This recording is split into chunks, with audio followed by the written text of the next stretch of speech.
बात करते हैं मध्य प्रदेश की। मध्य प्रदेश में इन दिनों का सबसे बड़ा राजनीतिक सवाल यही है कि मध्य प्रदेश से कौन जाएगा भला राज्यसभा।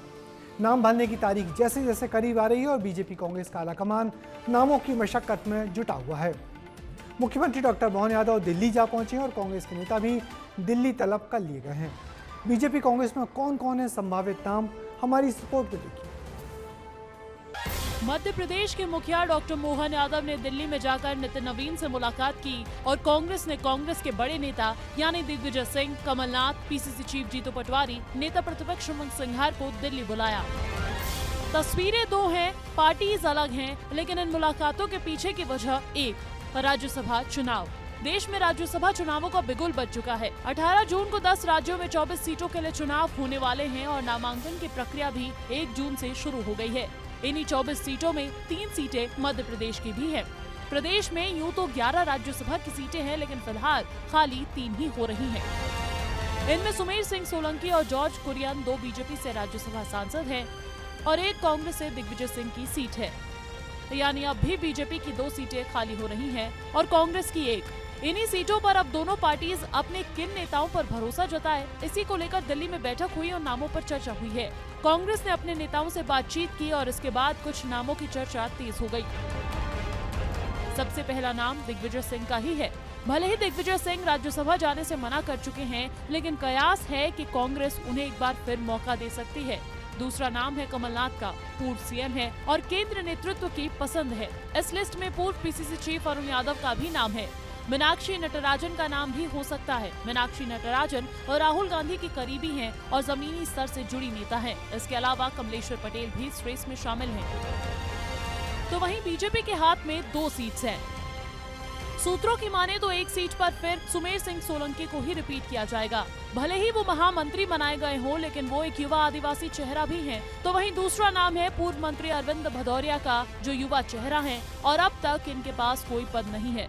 इसके अलावा तीसरा नाम कैलाश विजयवर्गीय का है, जिन्हें राज्य की राजनीति से निकाल केंद्र की राजनीति में शिफ्ट किया जा सकता है। इस रेस में धीरज पटेरिया का नाम भी शामिल है, जो बीजेपी युवा मोर्चा के पूर्व प्रदेश अध्यक्ष हैं। नाम कई हैं, लेकिन सीट केवल 3। कयास लगाए जा रहे हैं, इन्हीं नामों में से पार्टीज किसी का नाम आगे बढ़ा सकती है। तय करना है पार्टी को, और प्रधानमंत्री जब की अध्यक्षता में जब भी बैठक होगी तो भाजपा के उम्मीदवार आ जाएंगे और मेरे ख्याल से कर्नाटक का मामला निपटने के बाद कांग्रेस अपनी सूची जारी कर देगी। अब जब चुनाव सर पर हैं, तो सियासत भी हाई हो रही है। बीजेपी विधायक रामेश्वर शर्मा ने तो साफ कह दिया कि कांग्रेस के पास कोई नेता ही नहीं बचा है।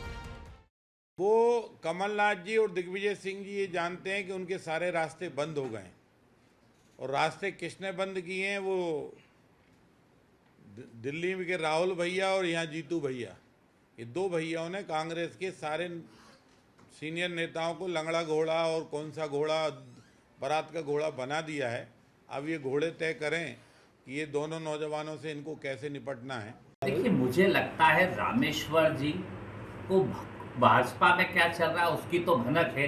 कांग्रेस की बात करने आ रहे रामेश्वर जी, जो कभी किसान विरोधी बयान देते हैं, कभी जनता विरोधी बयान देते हैं और दिन भर नफरत के अलावा कोई बात नहीं करते। तो मुझे लगता है रामेश्वर जी को कांग्रेस पार्टी की चिंता करने की चिंता भी करना चाहिए। अगर चिंता करें तो भाजपा के वरिष्ठ नेता आडवाणी जी की चिंता करते, ज्यादा मुरली मनोहर जोशी जी की चिंता करते तो ज्यादा बेहतर था। राज्यसभा चुनाव भले ही संख्या बल का खेल माना जाता हो, लेकिन उम्मीदवारों के चयन में राजनीतिक संदेश भी छिपा होता है। अब देखना होगा कि दिल्ली दरबार में किस चेहरे पर अंतिम मुहर लगाती है। सबसे महत्वपूर्ण बात है कि भाजपा के भीतर एक बदलाव होने वाला है। जॉर्ज कुरियन या फिर एल मुरुगन, दोनों में से एक को ही जगह दी जाएगी और भाजपा की कोशिश है कि तीसरी सीट पर कब्जा किया जाए। कांग्रेस अपना उम्मीदवार ऐसा तैयार करेगी जिसपे सभी विधायकों की सहमति बन जाए। देखना दिलचस्प है कि हाईकमान कौन कौन से नामों पर फैसला करता है। कैमरा नागिन के साथ विवेक पांडे, विस्तार न्यूज़, भोपाल। लेकिन यहाँ पर एक और पेंच फंस सकता है। बीजेपी चाहे तो कांग्रेस की एकमात्र सीट भी क्रॉस वोटिंग से खींच सकती है। मध्य प्रदेश विधानसभा में 230 सीटें हैं और राज्यसभा जाने के लिए 1/3 वोट चाहिए होते हैं। यानी मध्य प्रदेश में हर सीट के लिए 58 वोट जरूरी हैं और कांग्रेस के 3 विधायकों को हटा दिया जाए तो कांग्रेस के पास केवल 62 ही वोट हैं। ऐसे में क्रॉस वोटिंग से कांग्रेस के हाथ से राज्यसभा की एक सीट भी फिसल सकती है और कांग्रेस को यही डर सबसे ज्यादा सता रहा है।